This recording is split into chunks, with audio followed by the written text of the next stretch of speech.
बिस्मिल्लाहिर्रहमानिर्रहीम। Dear viewers, how are you? मैं हूं शराफत अफजल। आज एक नई लेक्चर के साथ आज हम बेसिकली पढ़ेंगे कि बेसिक कॉन्सेप्ट इकोनॉमिक कॉन्सेप्ट के बारे में, कि बेसिक इकोनॉमिक्स में क्या क्या हम यूज़ करते हैं और कैसे इसके बेसिक कॉन्सेप्ट और इसका basic point of view of economics के बारे में पढ़ेंगे।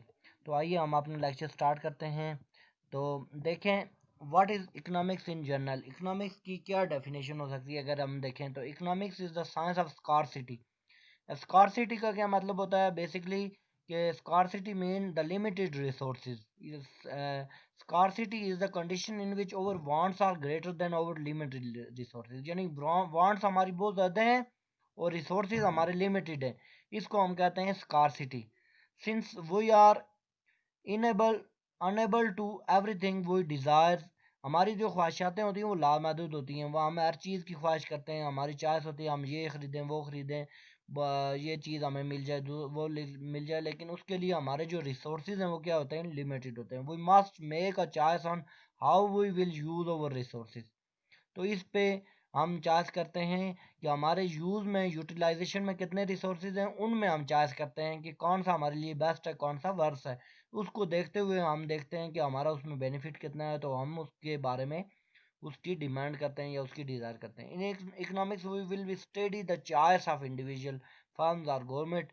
Economics is the study of choice. तो हम ये कर सकते हैं कि जब हमारे रिसोर्सेज स्कार्स हैं, हम कहते हैं स्कार्सिटी है इकोनॉमिक्स में, तो फिर जो हमारे गिवन रिसोर्सेज होते हैं उनमें हम चॉइस करते हैं कि कौन सा रिसोर्स अच्छा, कौन, उसकी स्टडी को क्या कहते हैं, इकोनॉमिक्स कहते हैं। कि इस चॉइस को ओवरकम करने के या उस चॉइस को हासिल करने के लिए जो हमारे पास जो डिज़ायर्स होती हैं उनको मीट करने के लिए हमें जो है इन चार रिसोर्सेज की जो रिसोर्सेज अवेलेबल हैं उसमें से हम चॉइस करते हैं कि कैसे हमें ये रिसोर्सेज हमारे लिए बेस्ट वे में हम इनको यूटिलाइज कर सकते हैं। इसको बेसिकली कहते हैं इकोनॉमिक्स। तो basically economics is the study of choice. For example, you must choose between buying jeans और बाइंग शूज़, यानी इनके दरमियान में आप चॉइस करते हैं कि आपको, अगर आप मार्केट में गए हैं तो या जीन्स आपके लिए बेस्ट होगी या शूज़, इसमें से एक। Business must choice businesses must choice how many people to hire. Government must choice, government की अपनी चॉइस है कि वेलफेयर पे कितने स्पेंडिंग की जाए। बिजनेसमैन की अपनी चॉइस है कि कितने लोगों को हायर किया जाए। इस तरह एक कंज्यूमर की अपनी चॉइस है कि वो जीन खरीदे या शूज़ खरीदे।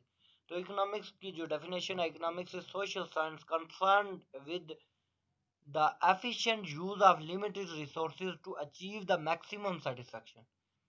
अपनी मैक्सिमम सेटिस्फेक्शन को गेन करने के लिए इकोनॉमिक्स में जो है वो क्या किया जाता है कि जो हमारी वांट्स हैं, efficient use of limited resources, और उससे हम अपनी मैक्सिमम सेटिस्फेक्शन गेन कैसे कर सकते हैं, उसको बेसिकली कहते हैं इकोनॉमिक्स।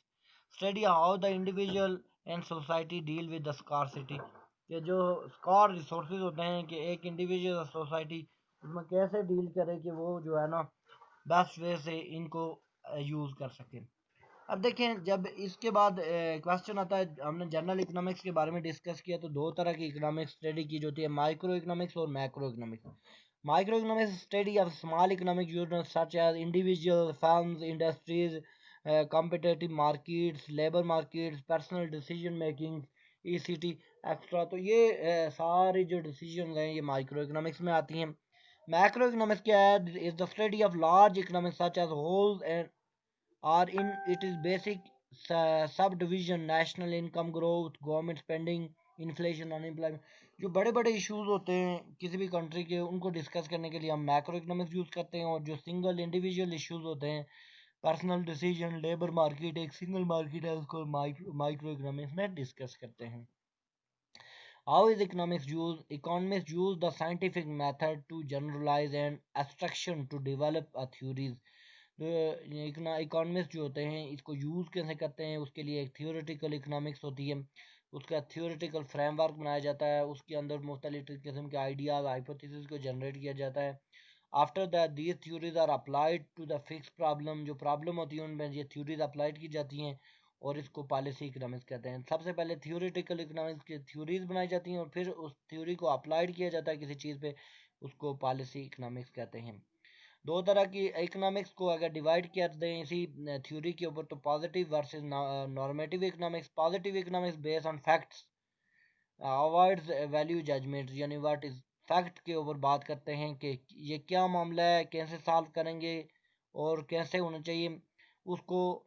जब उसके ऊपर बात की जाती है तो उसका सोल्यूशन भी दिया जाता है, जिस is called the positive economics and normative statements में क्या होता है कि हम जजमेंट देते हैं, what are to be, what should be, would इसमें आता है।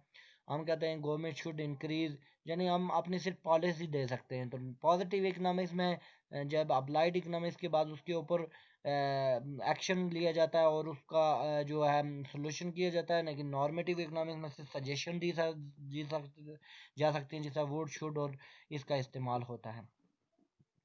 इकोनॉमिक्स का एक प्रिंसिपल है कि थिंकिंग एट द मार्जिन। अब देखें margin, thinking at the margin का इकोनॉमिक्स जो होते हैं या इकोनॉमिक जो एक एजेंट होता है जिसको हम कहते हैं कि इकोनॉमिक एजेंट वेल नाउन होता है, उसको मार्केट के बारे में कंप्लीट इंफॉर्मेशन होती हैं। वो मार्केट को यानी पर्सनली जान रहा होता है, वो रैशनल पर्सन होता है वो, यानी उसकी जो थिंकिंग होती है रैशनल होती है। वो करंट और प्रीवियस इंफॉर्मेशन को देख के किसी चीज़ के बारे में डिसीजन करता है। मसलन यहाँ पे एक चार्ट दिया गया जिसमें दिया गया है टाइम वाचिंग मूवीज।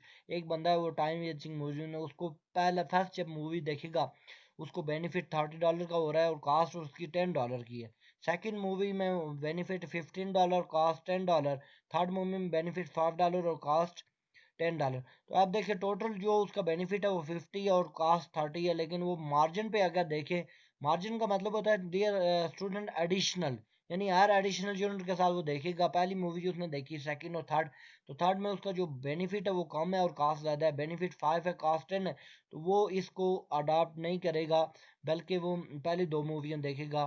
तो would you see the movie 3, notice that the total benefit is greater than the total cost, but you would not watch the movie at third stage, क्योंकि उसमें आपका मार्जिन बेनिफिट कम है और cast ज़्यादा है। तो ये think eight margin.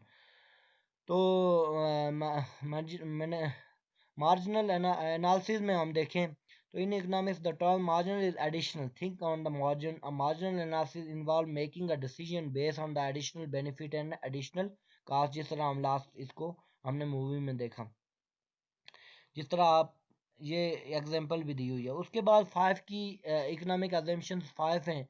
Society wants are unlimited but all the resources are limited. Scarcity, scarce resources हैं और वांट अनलिमिटेड है, ये पहली अजम्पशन है इकोनॉमिक्स की। Second assumption, due to scarcity choice must be made, everyone every choice has cost, जो trade off करते हैं। पहले जब स्कार्सिटी का प्रॉब्लम होता है वहाँ पे हमारी चॉइस आ जाती हैं, जो हमारे पास गुड्स होती हैं और उनमें ट्रेड ऑफ किया जाता है। ट्रेड ऑफ का मतलब ये होता है कि बेस्ट यूज़ ऑफ अल्टरनेटिव, तो हम इसको कैसे यूज़ कर सकते हैं। अगर हमारे पास दो चॉइस आ जाती हैं, मसलन जिस तरह के आपके पास चॉइस आ जाती है कि आपने स्कूल पढ़ना है या फिर आपने जॉब करनी है। स्कूल पढ़ने से आप मैट्रिकुलेट हो जाएंगे, फिर एफए करेंगे, बीए करेंगे, उसके बाद आप डिग्री ले लेंगे और एक अच्छी जॉब में लग जाएंगे। उसके अलावा आपके पास दूसरी चॉइस ये है कि आप काम करना शुरू कर दें और घर वालों को आप मनी जो है उनको प्रोवाइड करें। तो ये आपके पास है कि आप ट्रेड ऑफ करना चाहते हैं, कौन सा आपके लिए बेस्ट है।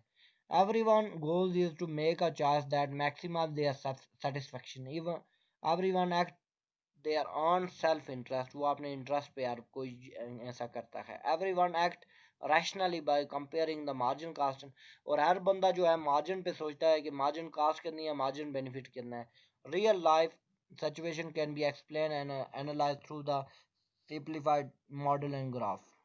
उसके बाद देखेंगे give the following assumption that make a rational choice to your self interest holding other things constant. You want to visit your friend for a week, ये पहला है। You work every weekend earning a $100 per day, you have a flight to choice from that. Thursday night $300, Friday early morning flight जो है वो $345 है और Friday. Which flight should you choose, Y. तो ये आप इसके बारे में आप आंसर देंगे या मुझे मेरे कमेंट्स बॉक्स में लिखेंगे कौन सी फ़्लाइट आपके लिए मार्जिनल है और का मार्जिन कास्ट उसकी ज़्यादा है और किसका मार्जिन बेनिफिट ज़्यादा है और आप कौन सी फ़्लाइट को चूज़ करेंगे। अब नेक्स्ट चलें तो ट्रेड ऑफ क्या होता है कि all decision involve a trade off, trade off all the alternative that we give up whenever we choose one course for action over.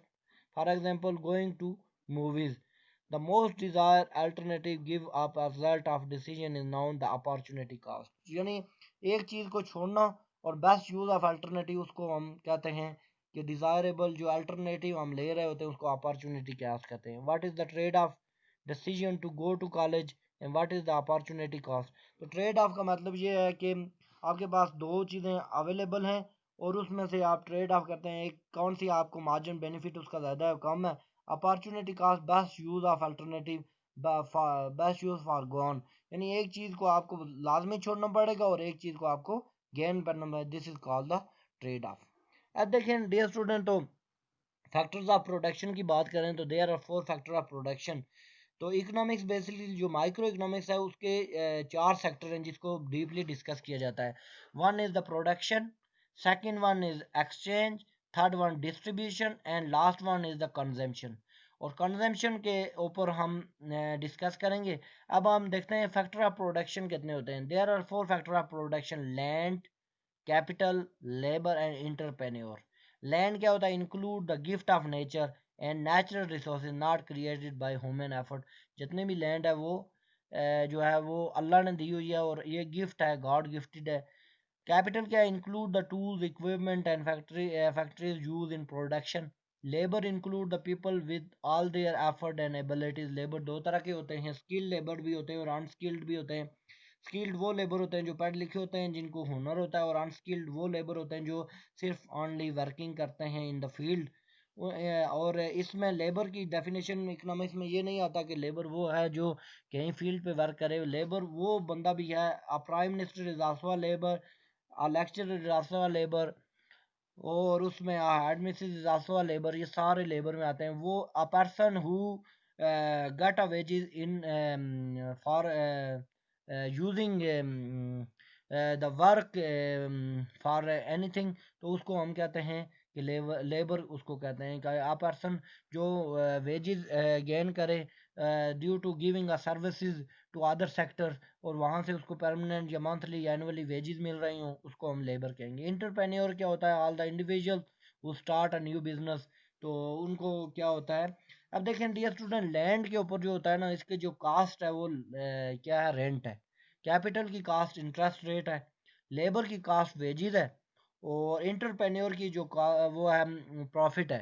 तो ये तीनों चारों सेक्टर जो होते हैं ये मिल के जो है क्या बनाते हैं बेसिकली, कि हमारे पास ये ओवरऑल जो है ये इनकम मेथड भी है। प्रोडक्शन ये इनकम मेथड है जिसको मैक्रो इकोनॉमिक्स में डिस्कस करते हैं कि income from labour, income from land, उसके बाद लेबर, कैपिटल एंड ऑर्गेनाइजेशन। तो कैपिटल की जो इनकम है वो इंटरेस्ट रेट है, जिस तरह कैपिटल ज़्यादा लिया जाता है बैंकों से। तो ये चारों सेक्टर मिलके ये प्रोडक्शन साइड ऑफ इकोनॉमी बनाते हैं। So dear student, thank you for listening my video. I hope कि आपको ये वीडियो अच्छी लगी होगी। अगर इसमें कोई किस्म किस्म का प्रॉब्लम हो आप कमेंट्स कर सकते हैं कमेंट्स बॉक्स में। Thank you and Allah.